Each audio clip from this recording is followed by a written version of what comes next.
Hi everyone, how's everyone doing here today? Hope you're all well. Thank you for watching. And it's been a while. I've been keeping busy with a lot of different things, and many things have transpired since then, and unfortunately, a lot of it is not good. Something in particular I wanted to talk about, and it's a movie called Wall Street, which was directed by Oliver Stone, starring Michael Douglas, Charlie Sheen. I don't know if you've seen it or not. If you haven't, I recommend it. I'm going to explain it briefly, so spoilers alert for those who haven't seen it.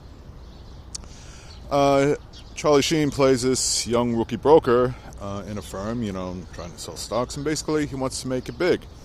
And he idolizes this rather, power investor type figure named Gordon Gekko, played to perfection by Michael Douglas, who, even though he's a fictitious character, he comes off as believable.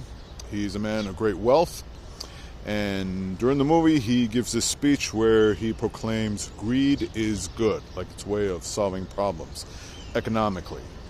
Obviously not true, but it's a well-acted speech. Long story short, he gets Gekko to invest in his father's company, which is a small-time airline, under the impression that he's going to retain the company and help it grow and keep it afloat. Well, in the end, long story short, he stiffs him and decides he's just going to dismantle the company and sell it off and fire all the staff. And in doing so, make a ton of money for himself. And for, Sheen's character, of course, but that's not what he wanted. And he asks a very important question when he confronts him about what he did, which is pretty much an act of betrayal.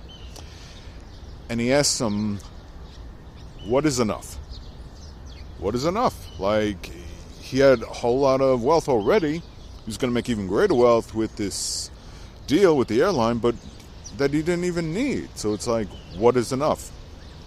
And the answer is, there is no enough. Not for people like him.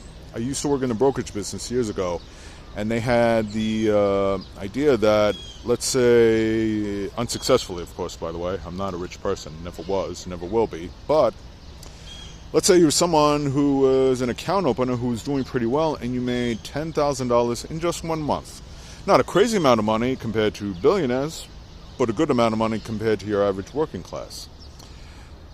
The president of the company would say, good job, now next month I want you to try and make $20,000. And that was their whole drive, to always keep making more, always keep selling stock, always keep making more commission, always keep bringing in more money. There was never enough. It was a drive. Now, that same rule applies to millionaires and billionaires of today, pretty much, if you think about it. Look at Donald Trump and Elon Musk and everything. They got more money than they know what to do with, especially Musk. If I had to guess, I think he's the wealthier of the two. So why does he do all these things? What is all that? Because in the end, it's a power grab. I was at a rally recently, a protest going on, and somebody asked the same question, Elon Musk has got all this money. Why is he doing all this? Why does he need all this extra money for? It's not about the money. It is about a power grab at that point. Let's face it, if I won just $500 million tomorrow, or let's just say I won a type of Mega Millions lottery where they said, Chris, you can have $1 million every year, each year, until the day you die. I wouldn't have to work anymore, because if you do the math, that's still a lot of money to try and spend. Unless you turn your whole lifestyle upside down, which I would have no intention of doing. If anything, yeah, I would enjoy it a little bit, like travel and stuff, but also give a lot of money to charity. Whoa, somebody let the dogs out. Anyhow. But in the minds of people like Musk and everything and stuff like that, it then just becomes a power grab, okay? And the worst part is they've taken it to a level where they are completely void of any ethics or morality. It is just about achieving more and more power, regardless of the fact that you don't need it. And more importantly, stick it to the working class. Really think about it. Because a lot of people idolize these people, and I don't understand why. I'm talking about the voters. And here's some myths which I can dispel with, which I'll explain a little bit. Well, they're billionaires and everything. They must be really smart. They're entrepreneurs. Hey, no, not necessarily. I get the idea why you might think that. But back in the brokerage business, we had some people that did fairly well. young rookie brokers that were, by all definition, dumb as a brick. They were like not intelligent people if you talk to them. But they could put away stock. Why? Because it required a talent called, and you may have heard of it, if not you can Google it, the gift of the gab, which is basically the knowing how to sell. Trump has it. I'm sure Elon Musk has it too with, some of the things that he's done in the past. Well, working his way up to the level of wealth that he has now. Trump knows how to sell. He has that gift of the gab. But he is not an intelligent person. The one thing I once pointed out is why I stopped listening to him, especially now, is that he doesn't have anything intelligent to say. He never has anything intelligent to say. He just lies, he gaslights, and just sometimes flat out makes stuff up. He's got to be one of the stupidest presidents I have ever seen. I'm not saying that to bash or annoy MAGA. I'm just looking at this guy and I said, you know what?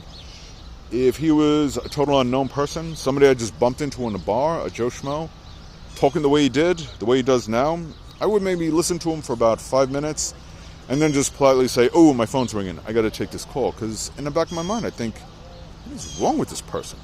It's like saying all these silly things. He's not somebody I'd want to associate with. But because he's rich, a lot of you look at him and you associate rich with wealth. One of the other problems with that failed thinking is that he's a businessman, so, he can run the country. Wrong. Because somebody made an interesting point, and that is the fact that businesses are based on making a profit. The government does not operate that way. The government is about serving people, something Donald Trump does not like to do. As we saw evidence that a lot of people talked about before. How when they had that audio recording of a phone call or a meeting they had, where Musk said, oh, if any of my workers strike, I would just fire them all. And they laughed about it. They don't care about the working people. That's illegal, by the way, because workers do have the right to go on strike if they choose to do so. Donald Trump has said, I don't like paying overtime. Gee, I wonder why. Stuff like that. How he says he likes a lot of money, and during a rally in Vegas, he flat out said, I don't care about you, I only care about your vote. On his inauguration day, he had all the billionaires inside, from Zuckerberg, Musk, Jeff Bezos, and everything. Meanwhile, the working class, the voters that actually voted for him, had to stand outside, wait outside in the cold. You're telling me by then that didn't ring a bell and think to yourself, hey, he really doesn't care about us. Unfortunately, I still have fans. I see a lot of people still supporting him. A lot of them with the idea that, they're rich, they can lead. They're rich, they're smart. Okay? Donald Trump used to stiff people all the time, which he used to bragging about not paying people. And Musk, wasn't exactly good to his workers. He didn't invent Tesla, he bought it. He didn't invent Twitter, he bought it. And that's all part of a power play.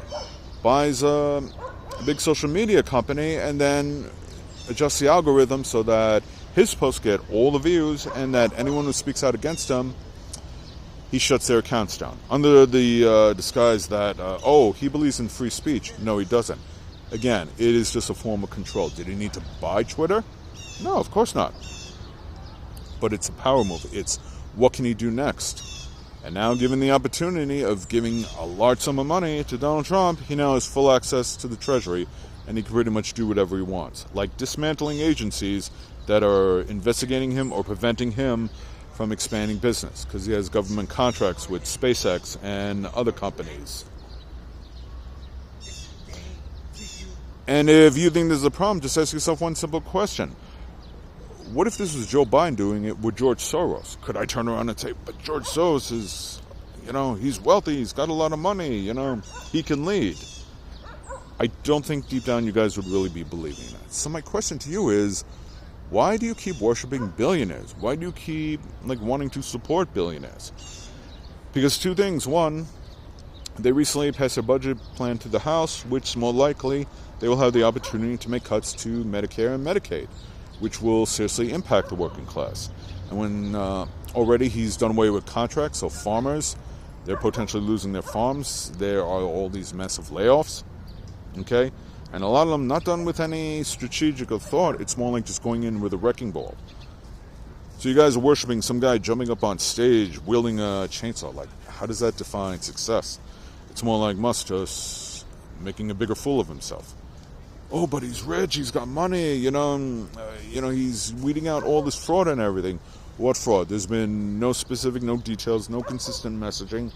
There's been a lot of different numbers thrown out with, no real plan as to what he's doing, other than a bunch of teenage cronies there who don't have any government experience, who don't know anything about budgeting. And again, once again, every MAGA heads, they like to fall back on hey, he's saving us a lot of money. Somebody else pointed out, what if he gave out like $5,000 checks to everyone, assuming he saved $1 billion and he wanted to give it back? That would cause the deficit to go up. And who takes that responsibility? Taxpayers. And the other kicker to also consider is, while these guys are making decisions, especially Musk, who's not even an elected official, if he screws up, if he does something wrong, if he fails in spectacular fashion, he's okay. He'll be fine. His 13 kids, they'll be taken care of, even though he doesn't spend a whole lot of time with them. And he'll have health care and everything. You, on the other hand, might not. I'm talking about the voters here, especially the MAGA voters in red states, which are more vulnerable. Just because you live in a blue state, maybe you may not be as greatly or as directly impacted, but sooner or later it's going to impact you. But red states are more vulnerable. I'm not saying that as a put-down. I'm just saying it's a statistical fact if you look at economics and all that. So my question is, why do you want to keep supporting billionaires? For starters, and even though this is a little late, I would have said from the get-go, don't vote for them because they don't have your best interests at hand. And after seeing all this, if you still somehow think they're supporting you, though, then I don't even know why you've watched the video this far. My feeling is you've chosen a strange hill to die on, and you're going to continue worshiping these people, thinking you're going to get something out of it.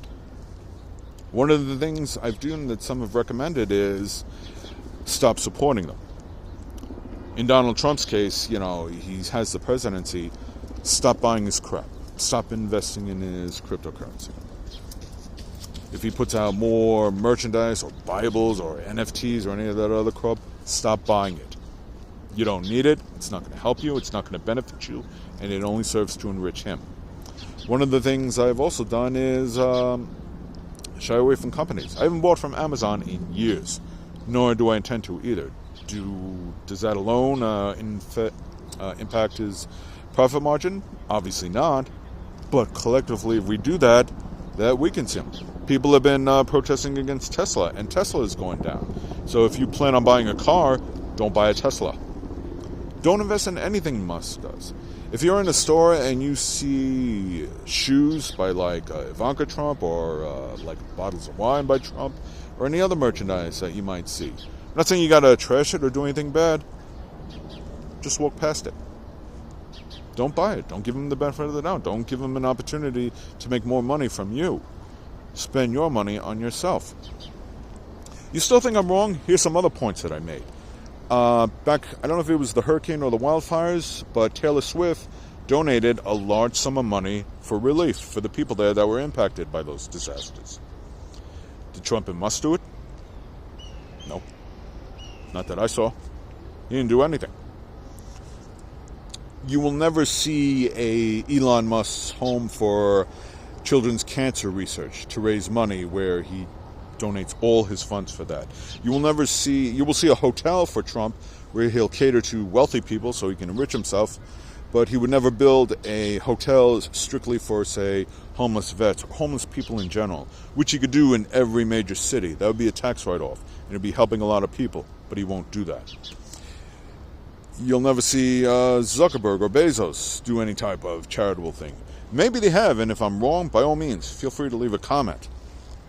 But for the most part, they're in it for themselves. Why didn't Musk donate any money when Taylor Swift did, when these disasters hit? He could have, quite easily. $10 million, that would have been a dime in the bucket for him. But he doesn't do stuff like that. He doesn't care. So the next time he's out there saying oh, Doge is doing all these great things, don't buy it. When he comes out with some new investment thing, or Trump comes out with new schemes, don't buy into it. He doesn't care about the American people. Unfortunately, a lot more damage is going to be done with them in the presidency, which is why I've been encouraging representatives to at the very least get Elon Musk out of the picture, since he's not an elected official. But it's going to be an uphill battle.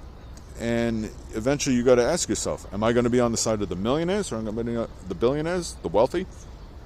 Or am I going to be on the side of the working class? It's really that simple. I realize you might be somebody who uses Amazon, for example, for quite a long time and you're used to it. If you have Amazon Prime and you can get rid of it, pull the plug. But little changes at a time can, in the long run, have an impact. How we get through the next 4 years, or at least, at the very least, up to the midterms, we're just going to have to wait and see. But if you're somebody that's going to continue to support them, like I said, my only question would keep being, why are you supporting billionaires? What are they doing for you? And I'm not talking about speeches or rallies where they make you feel animated or pumped up. I'm actually talking about something tangible that you get out of it. Whether it's higher wages or benefits or stuff like that. Can you name something? Anything? Yes, if Elon Musk had some kind of a meeting in my area, I wouldn't go. Why? Because he's like Trump. He doesn't have anything intelligent to say. There are no lessons to be learned. There's no wisdom to be gained. There's, no financial advice that's going to somehow make me rich. It's just he's more there, for people to, stroke his ego. Well, I'm sorry. I'm not there to stroke egos. So stop supporting the billionaires, all right? Because in the end, they're only looking out for themselves. And if you lose your healthcare, your job, or your livelihood, or you find yourself, in serious financial, hock because of Doge or any other things that Trump does, and you voted for him, that's on you. If you keep supporting them and you wake up one day and you really got the short end of the stick, well, you can't say we didn't warn you. I have a very small audience, but a lot of other independent media out there have been putting out warning signs quite some time leading up to the elections. And a bunch of you still voted for him anyway. Now all these bad things are happening, and there's a lot of remorse out there. So the elections pass. It's what we do here and now moving forward that's going to make the difference. So I would respectfully say, stop supporting billionaires, because they don't care about you, your friends, or your family. They are only in it for themselves. And if you think they have enough money already, it's like I said before, it's not about how much. It's about just more and more power. Yes, if Elon Musk can find other ways to get his tentacles into things, you can bet he'll do it. And it doesn't matter how many people he hurts, up to including you. So, anyway, thank you for watching. I really hope you understand.